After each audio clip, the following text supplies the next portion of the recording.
I just have to lean on the Lord. He'll have to give me strength.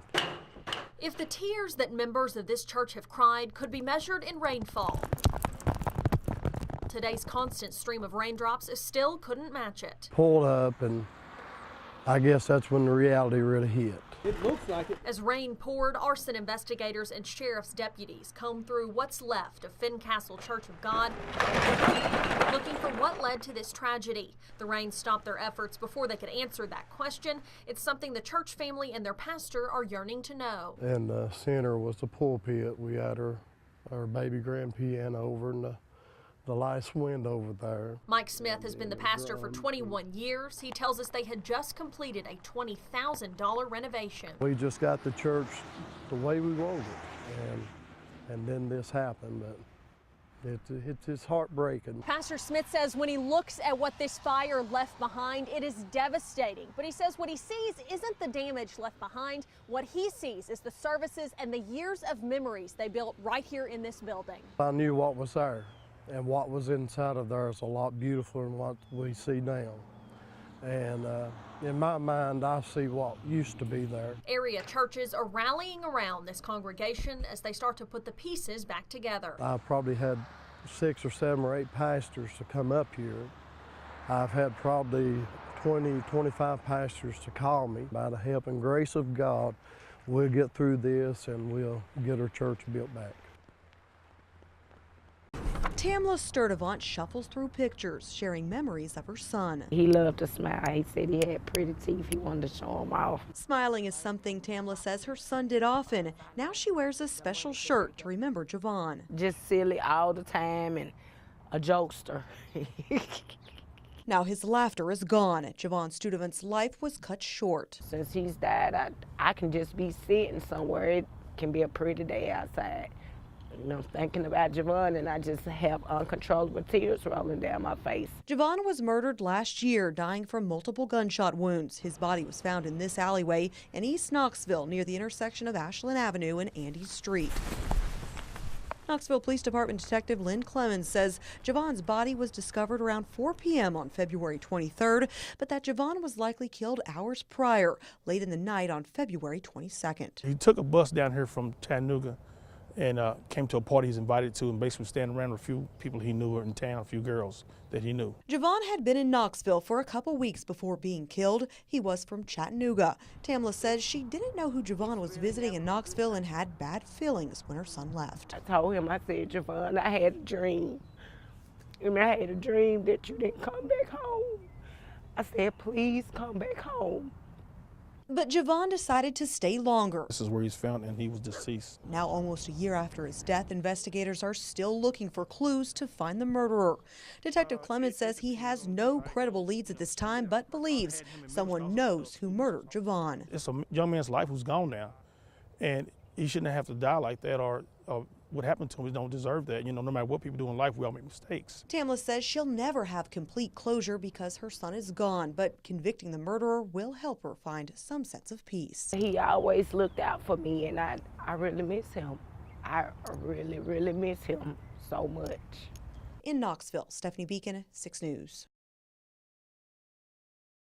Lola, let's go. 3-year-old Lola the lab goes everywhere her owner does. Lola left. Out to lunch, Lola right. grocery shopping. Lola straight. That's what the Federal Americans with Disabilities Act guarantees. I trust her with my life. Dr. Ruth Smith was diagnosed with multiple sclerosis 25 years ago, compromising her balance and her sight. The dog is wonderful. When I am in a place where I know nothing of, she takes over as far as directing. Dr. Smith got Lola 2 years ago from Leader Dogs for the Blind and has encountered very few problems taking her in public. Once on a city bus, asked for papers, and it took me about, I had groceries, I had a dog. Under the ADA, a business can only ask a dog owner 2 things. Is this a service animal, and what does it do for you? Under current Tennessee law, however, they can also ask for, quote, credentials issued by an accredited school for training dog guides. But it doesn't exist. Right. There's no accredited dog. Right, exactly. Angela Webster is with the Disability Law and Advocacy Center of Tennessee. The interesting thing is there is no credential. So you can go online and you can actually pay for an agency or a group to provide credentials to your service animal, but they're not real. A new bill to bring state law more in line with the ADA was introduced here in Nashville this legislative session by Senator Becky Duncan Massey. She's also the director of the Knoxville Sertoma Center, which serves adults with intellectual disabilities. Our individuals that have disabilities already are having to deal with quite a bit without having to worry about carrying papers with them. The bill and the ADA basically put people on the honor system. You may recall last year when then State Representative Julia Hurley brought her 11-pound Chinese Crested into the Roane County Courthouse, claiming it was a service dog and its service was companionship. Therapy and companion dogs are not considered service animals under the law, and neither are monkeys or pigs, as others have tried to claim. I don't believe laws should be there for the least common denominator. I think we've got to go for what's the right thing to do, and hopefully most folks will do the right thing and be respectful. I'm here, Miss Lola. Dr. Smith agrees and hopes the bill passes so she and Lola have less to worry about on their adventures. We live whatever is on our plate, we give thanks for. Jill McNeil, 6 News.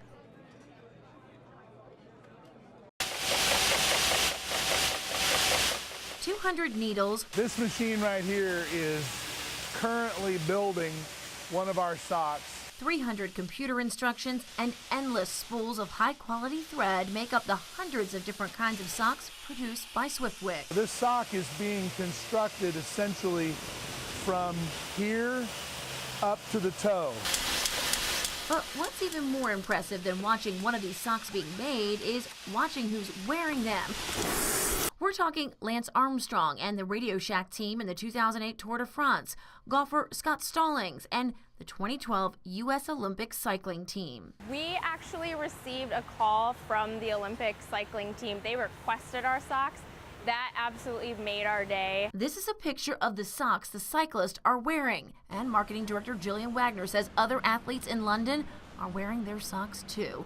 But we're not allowed to talk about the specifics during the games because of the International Olympic Committee's Rule 40. We just want to shout to the rooftop the specific athletes that are in our socks, and it's been really tough these past 10 days to kind of stay quiet about it. But Wagner herself is a serious athlete, and she can tell us why Swiftwick socks stand out. I was a fan of the brand long before I came on board here at Swiftwick. I'm a runner, a triathlete, and socks can make or break your race or even your training day.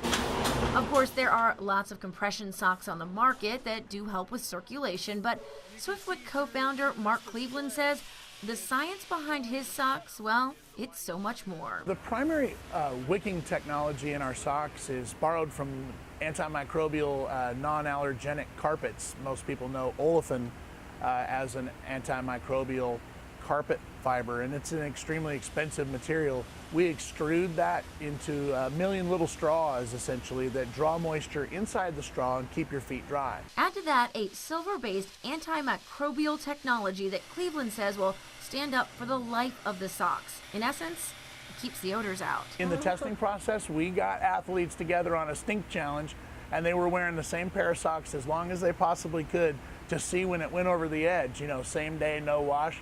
Most of the people gave up. They're like, okay, I can't handle this after 9 days. I can't participate in this anymore. And possibly the biggest difference? 98% of the socks in the world are made with a toe seam, and 98% of the people in the world hate toe seam socks. That's right. Majority of Swiftwick socks now have a linked toe, meaning virtually no seams. The elimination of the toe seam is really a revolution. It's an automated mechanical process, so it's reliable and it's sustainable and it's repeatable. So we have a really high performance, long-lasting product as a result. We've eliminated a lot of the failure points that toe seams represent, and we're really excited about it.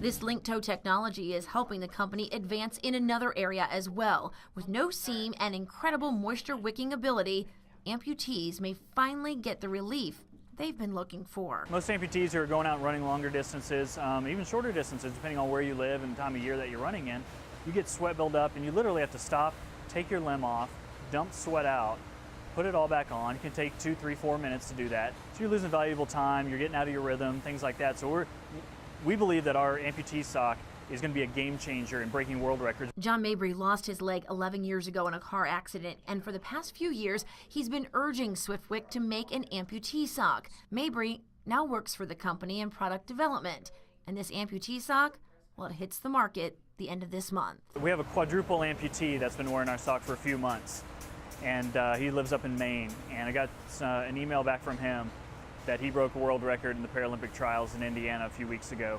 And to hear, somebody with 4 missing limbs being able to run on 2 prosthetics, his arms are cut off above the elbow, he's got every excuse to sit home and cry, but he's out there pushing the limits, and we've been able to be a part of him taking it to the next level.